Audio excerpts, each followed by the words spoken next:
Tinumbok na rin si VP Sara ng tinaguriang DPWH leaks na hawak ng bilyonaryo news channel. Laman din ng dokumento ang kanyang kapatid na si Congressman Pulong Duterte at longtime ally na attorney Harry Roque. Narito ang exclusive agenda report ni George Malimban. Bago tayo magtuloy-tuloy mga pre, gas-gas na talaga yung mga pangalan na to, no?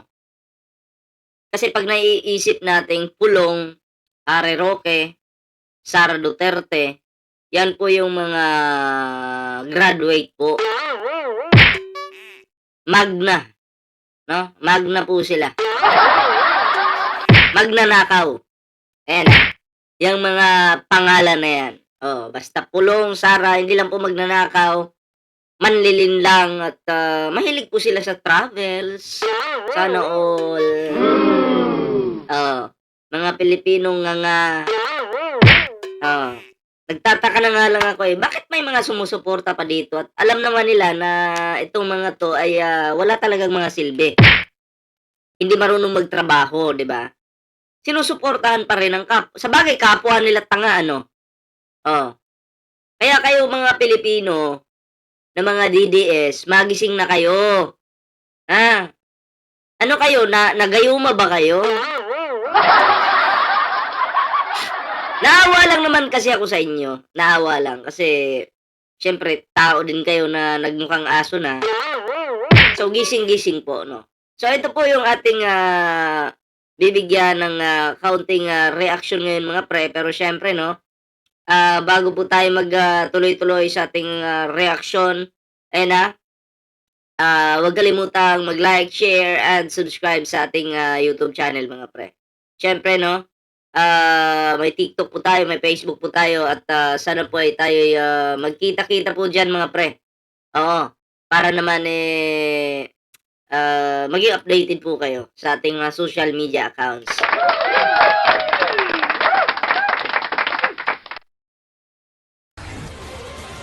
Aabot sa 16 line items worth 1 billion pesos ang umano'y requested projects ni Vice President Sara Duterte sa 2020 DPWH budget. 2020 DPWH project? Magkano yun? Aabot sa 16 line items worth 1 billion pesos ang 1 billion pesos, okay. umano'y requested projects ni Vice President Sara Duterte sa 2020 DPWH budget habang nakaupo siya bilang alkalde ng Davao City. Ayun. Nakaupo bilang alkalde ng Davao City. Okay, tuloy. Ayon yan sa tinaguriang DPWH leaks o ang mga dokumentong nakuha ng Billionaire News Channel na nagdedetalye sa mga proponent o sponsor ng mga proyektong inilalatag ng DPWH sa kanilang budget proposals. Bilang paglilinaw, hindi BICAM o budget insertions ang laman ng mga dokumentong ito. Ito ang mga line items para sa DPWH budget proposal na ipinepresenta at pinagtatalunan sa Kongreso bago maging General Appropriations Act o GAA. Inappropriate intervention kung maituturing ang pagre-request ng isang politiko ng proyekto habang binubuo ang NEP ayon kay former DPWH Undersecretary Roberto Bernardo.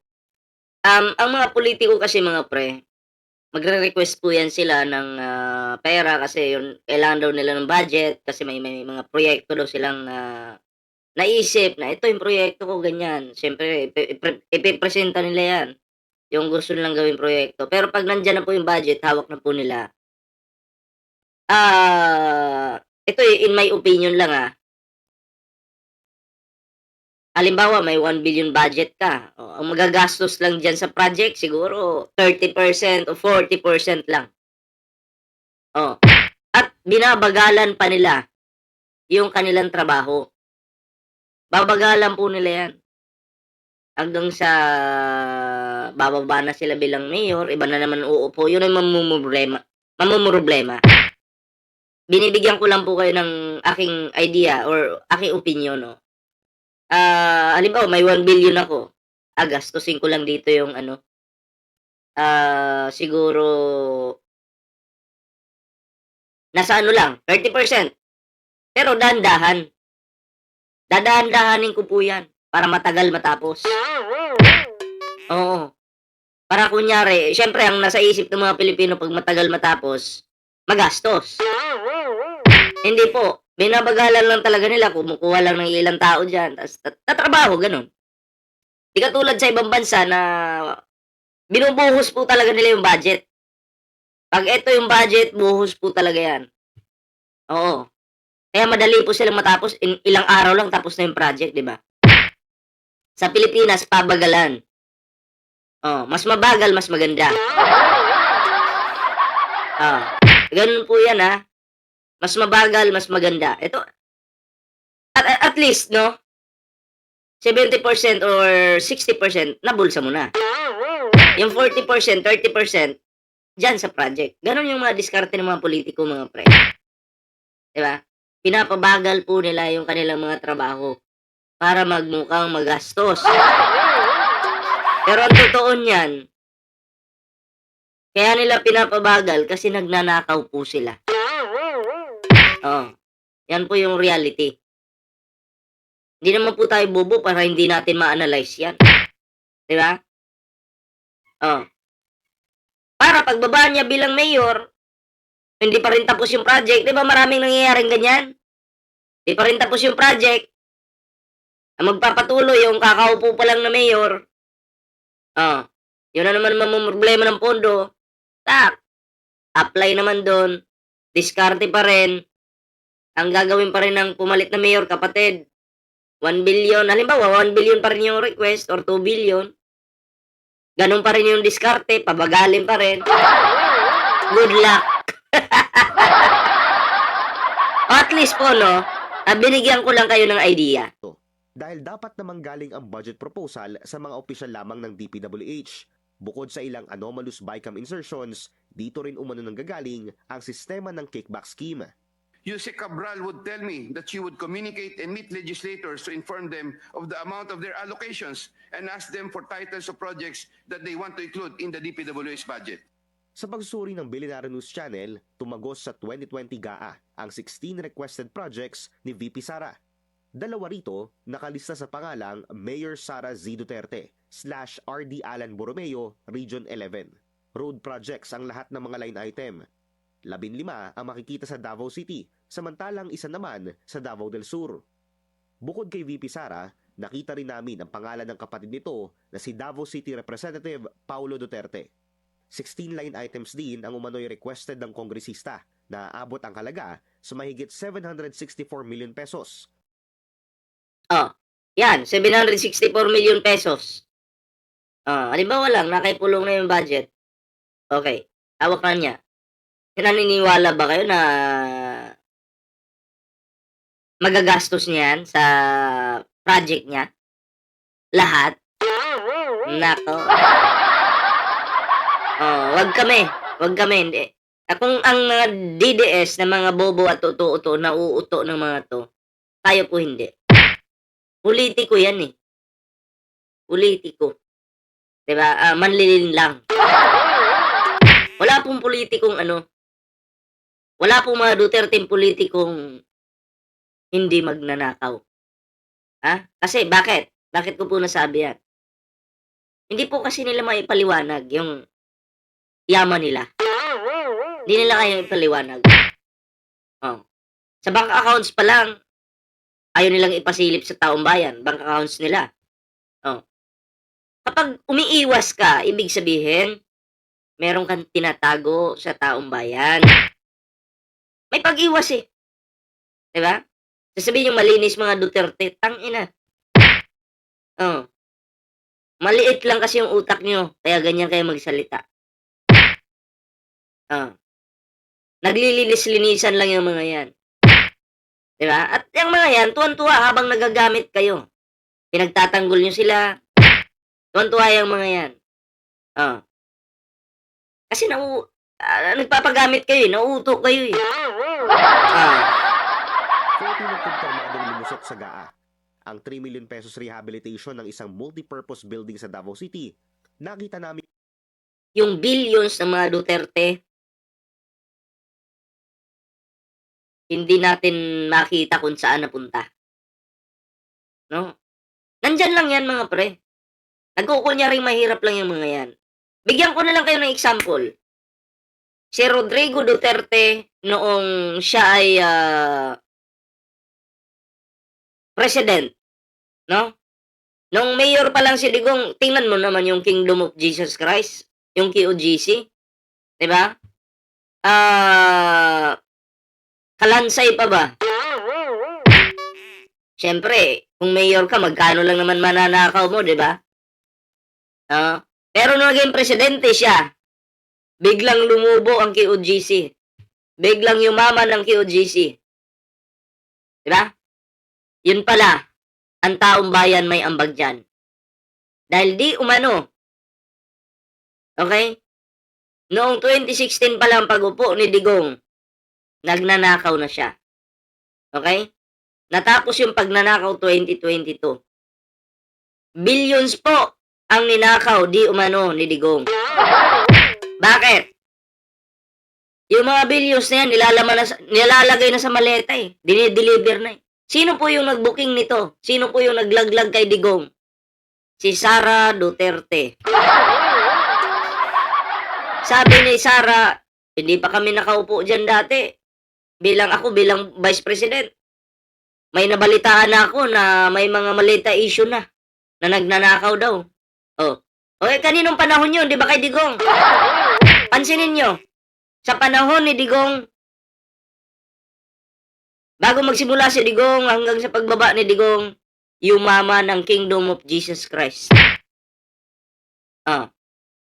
Kasi yan si Kibuloy at Digong, magkadikit yan. Magkadikit. Malay ba natin? Posible kasing ganito eh. Ipapangalan ko lang sa iyo mga pera na to, yung mga properties na to ha. Papangalan ko lang sa iyo ha. As kunyari, ikaw yung may-ari. Diba? Hindi natin alam, pera pala ng taong bayan yung pinagpatayo dyan sa KOGC na yan. Ganun po yan. Binibigyan ko lang po kayo ng idea, no? Yan lang naman ay, kumbaga, iilan sa mga pera napunta sa KOGC. Hindi naman po lahat. Hindi naman po tayo bobo para hindi malaman or maisip yan, no? Yung ganyang idea, no? May kaparehong budget sa 2020 GAA, pero completion na ang nakalagay rito at hindi rehabilitation.